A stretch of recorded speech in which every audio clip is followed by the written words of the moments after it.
Donc les robots obéissent à des règles très précises, les samouraïs aussi, et ce qui est intéressant, c'est quel moment le samouraï ou le robot décide de sortir de ces règles et de ce code. Ça, c'est un enjeu dramatique, évidemment, et narratif très intéressant.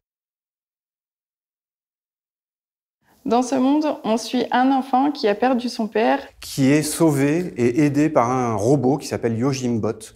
Donc le vrai héros, c'est le robot plus que le petit garçon, même si le petit garçon est évidemment très important.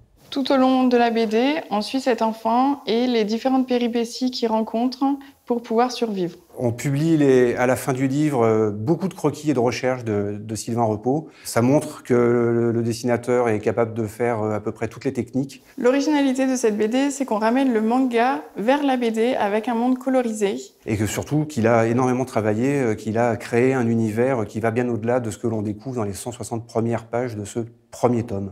Ce que j'ai aimé dans cette BD, c'est les couleurs très vives et différentes qui permettent aussi de temporiser les combats et les scènes violentes avec une couleur plus sereine. On peut faire l'économie de la violence.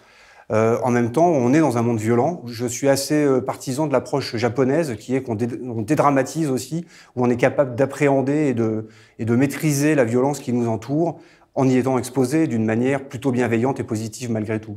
Mais c'est surtout un auteur qui est extrêmement talentueux, vraiment. C'est que maîtriser tant le dessin que la narration à ce point-là pour un premier livre, c'est vraiment exceptionnel. Malgré beaucoup de scènes de combat, je conseillerais cette BD à partir de 11 ans.